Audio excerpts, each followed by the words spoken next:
ఉత్తరప్రదేశ్ ఆందోళనలతో అట్టుడుకుతోంది. యోగి సర్కార్కు వ్యతిరేకంగా రాష్ట్ర వ్యాప్తంగా నిరసనలకు దిగింది సమాజ్వాదీ పార్టీ. రాష్ట్రంలో శాంతి భద్రతలు క్షీణించాయని ఆరోపిస్తున్నారు ఎస్పీ నేతలు.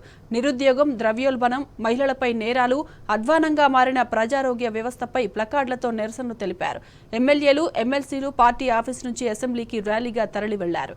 ప్రభుత్వం పాలన మర్చిపోయి ప్రతిపక్షాలపై ప్రతీకార చర్యలకు దిగుతోందని ఆగ్రహం వ్యక్తం చేశారు. ఇదిలా ఉంటే ఎస్పీ లేవనెత్తిన సమస్యలపై అసెంబ్లీలో చర్చకు సిద్ధమంటోంది అధికార పార్టీ. ప్రజలను తప్పుదోవ పట్టించడానికి ఆందోళనలు చేస్తోందని మండిపడుతోంది.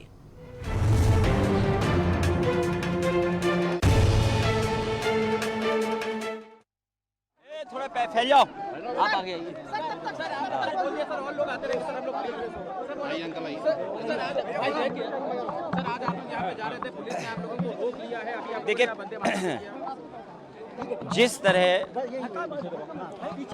उत्तर प्रदेश में लगातार पिछले 5 साल का कार्यकाल और जब से ये दोबारा सरकार को मौका मिला है, उत्तर प्रदेश की सड़कें जर्जर हैं, गड्ढे बन गए हैं सड़कों पर।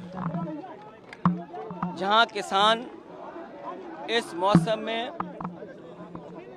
जल भराव, बाढ़ से परेशान होता था, इस बार उत्तर प्रदेश में देखने को मिल रहा है कि कुछ हिस्सों में बाढ़ है, कुछ हिस्सों में सूखा है और अभी भी किसानों को कोई राहत नहीं दी गई है।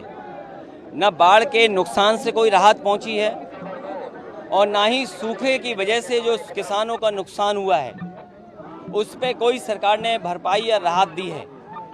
वहीं बड़े पैमाने पर जानवर बीमारी से मर रहे हैं, गायों की मौत हो रही है। जो वायरस फैला है, लंपी वायरस है जो, जिसके कारण हजारों हजार गायों की जान जा चुकी है, जानवरों की जान गई है। अभी सरकार ने कोई मदद नहीं की, न उन जानवरों की देखभाल के लिए सरकार कुछ कर पाई है और लगातार महंगाई बढ़ा रही है सरकार। ये डबल इंजन की सरकार, जिसे मौका जनता ने उत्तर प्रदेश में भी दिया और दिल्ली में भी बहुमत मिल गया, लेकिन आप देखिए लगातार महंगाई बढ़ी है। इतनी महंगाई जो जनता को सामना करना पड़ा है, जनता पिस गई है महंगाई में। और कानून व्यवस्था इतना कभी बर्बाद नहीं हुआ होगा। जहां भ्रष्टाचार चरम सीमा पर है, जहां राहत मिलनी चाहिए थी जनता को, वहीं महंगाई हर चीज की हो गई है। कोई कल्पना नहीं कर सकता था कि भारत जैसा ग्रामीण देश में दूध पर, दही पर, घी पर जीएसटी लग जाएगी। और न केवल जीएसटी लगाई है बल्कि खाने पीने की चीजें लगातार महंगी होती जा रही हैं। और जो इन्होंने सपने दिखाए थे नौकरी और रोजगार के, आज जो संसाधन सरकार को जुटाने चाहिए थे वो संसाधन नहीं जुटा पा रहे हैं। बड़े पैमाने पर बेरोजगारी बढ़ी है, रोजगार छीने जा रहे हैं। प्राइवेटाइजेशन कर करके जो संविधान ने अधिकार दिए पिछड़ों को, दलितों को, गरीब को, वो भी अधिकार छीने जा रहे हैं। कोई विभाग नहीं बचा जो सरकार बेच न रही हो। रेलवे बिक गया, हवाई जहाज एयरपोर्ट बिक गए।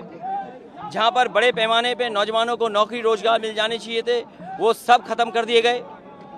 फौज की कोरोना की वजह से भर्ती बंद थी, भर्ती नहीं हो रही। और जिस रूप में ये लेकर के आए अग्निवीर, कोई नौजवान उससे संतुष्ट नहीं है। जिस समय नौजवान निकले थे उस समय उन पे झूठे मुकदमे लगा दिए गए। अभी फर्रुखाबाद में भर्ती शुरू हुई है। 1,13,000 से ज्यादा नौजवानों ने 12 जिले के लोगों ने फॉर्म भरे हैं, लेकिन सरकार पीठ मोड़ लेती है जब उनसे पूछा जाए कि आखिरकार कितनों को अग्निवीर में भर्ती करोगे। तो रोजगार ठप, नौकरी नहीं, किसान बर्बाद। और अभी भी गन्ने के किसानों का बकाया है। चीनी मिलें किसानों का गन्ने की कीमत नहीं दे पा रही हैं।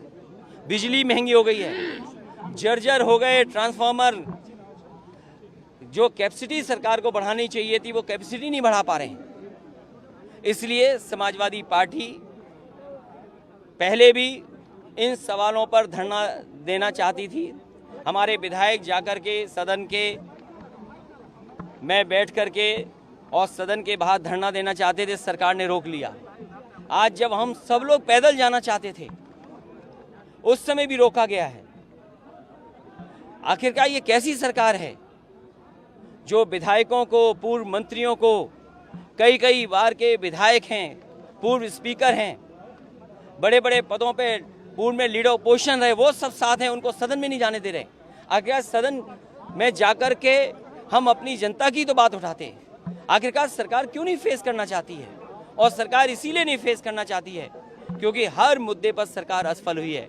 लेकिन लोकतंत्र के मूल्यों को बचाने के लिए समाजवादी पार्टी इसी तरह यही सड़क का रास्ता अपनाएंगे। जब सदन में इन्होंने नहीं जाने दिया तो सदन चला करके वंदे मातरम से शुरुआत कर करके और हमारे जो विधायक अरविंद गिरी जो हमारे बीच नहीं रहे, उनकी भी शोक सभा कर करके खत्म की है। और अगली रणनीति क्या होगी वो भी हम लोग विधायक बैठ करके तय करेंगे। बीजेपी के लोग ये कह रहे हैं कि जो लंपी वायरस आया वो चाइना और पाकिस्तान के लोग भेज रहे हैं। डबल इंजन की सरकार है, गौ भक्तों कहा जाता है, गौ भक्तों की कथा। ये जानवर, गाय, भैंस और जानवरों को बड़े पैमाने पर नुकसान हुआ है, जाने गई हैं। सरकार ये बताए कि जानवरों की बीमारी को बचाने के लिए आपने क्या व्यवस्था की है।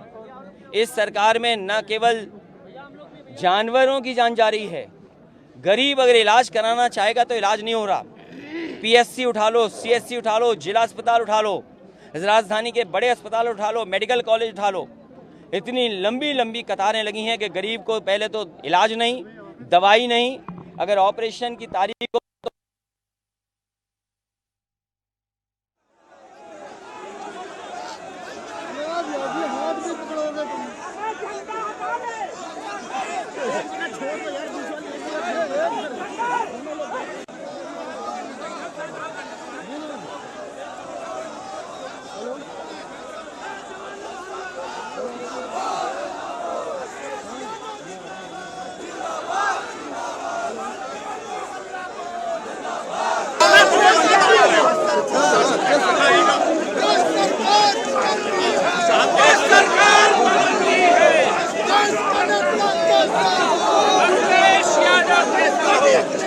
छोड़ दे हाथ, छोड़ दे।